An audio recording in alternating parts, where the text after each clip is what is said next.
Hello students, today I am going to explain you about sentences. Types of sentences: simple, compound and complex. We have discussed earlier that sentences are of four kinds: declarative, interrogative, imperative and exclamatory. Each of these is used for a different purpose. Now, on the basis of structure, we can divide sentences into three broad categories: simple, compound and complex. The first one is simple sentence. Just read the sentence. Sheena sat in the park. Here sat is finite verb. What are finite verbs? A verb that changes according to the time of action, the number of people doing the action and the person doing the action. What are they called? They are called finite verbs. So students, in simple sentence, a sentence which has only one finite verb is called a simple sentence. The verb in this sentence, sat, it is a finite verb. This sentence has only one finite verb and that's why this is called a simple sentence. Read the sentences given here. Sheena sat in the park on the wooden bench near the pond, not noticing the squirrel near her feet. This sentence has only one finite verb, that is sat. The word noticing is a non-finite verb which do not change. Non-finite means they don't change. Though the sentence is long, it is a simple sentence. Why? Because it is having only one finite verb. It is not necessary that a simple sentence is always small. The most important fact is that it has only one finite verb. A simple sentence may have two subjects. For example, Sheena and Neha sat in the park. So here Sheena and Neha, two subjects are here. Sheena saw a squirrel and a sparrow. It can also have objects. Okay. Saw is what? Finite verb. Only one finite verb is there. So in both the sentences, they are having only one finite verb. So they are called simple sentences. Now the second one is compound sentence. Read the sentence. Sheena sat in the park and the children played on the swings. There are two finite verbs in this sentence.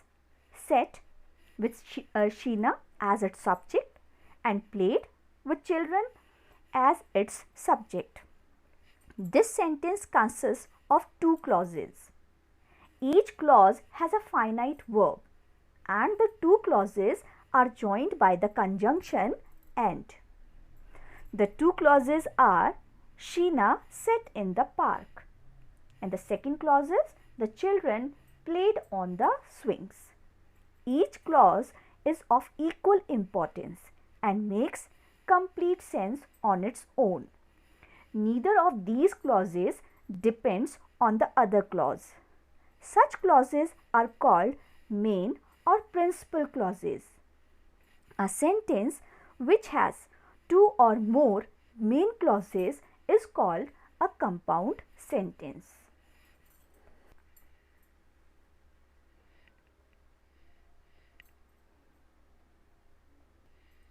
The clauses of a compound sentence are called coordinate clauses. The coordinate clauses of a compound sentence are joined by coordinating conjunctions like as well as, no less than, but, still, yet, or, only, for, so, therefore and so on. If a compound sentence consists of two clauses and the subject of both the clauses are same, the second subject is usually not mentioned. For example, Sheena sat in the park and she read a book. Here, Sheena sat in the park and read a book. No need of writing she. The subject is not required. The third type of sentence is complex sentence. Just read the sentence. Sheena sat in the park because it was pleasant. The above sentence has two finite verbs, sat with Sheena as its subject and was with it as its subject. So, there are two clauses in this sentence. The two clauses here are Sheena sat in the park and the second one is because it was pleasant.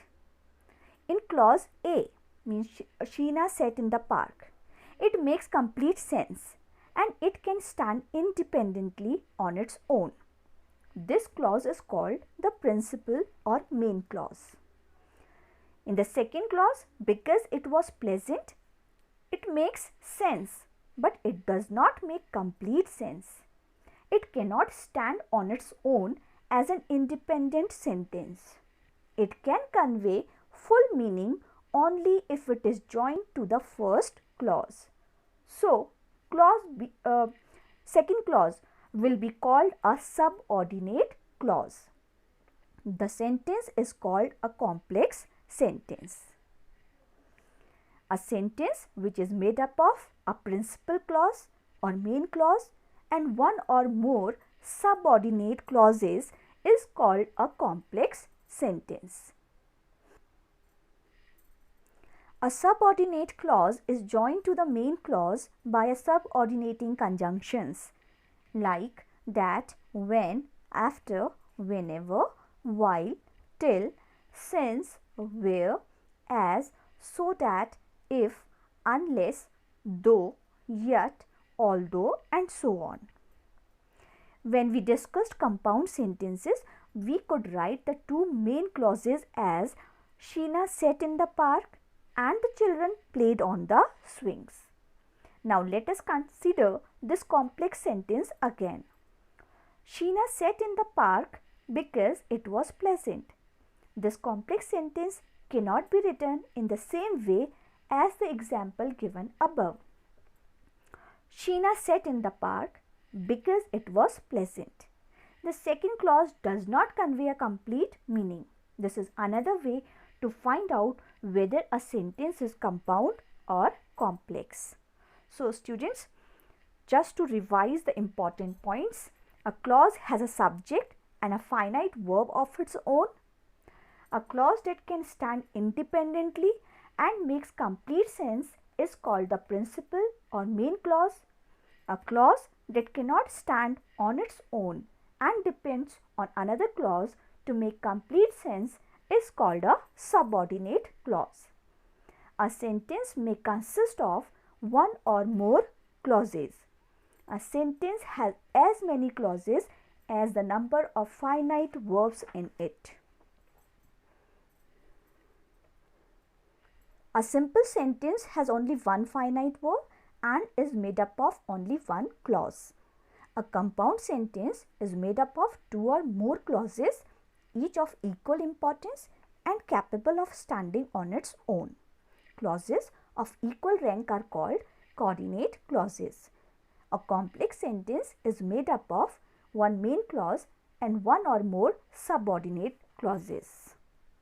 Thank you students. I hope you have understood what are types of sentences.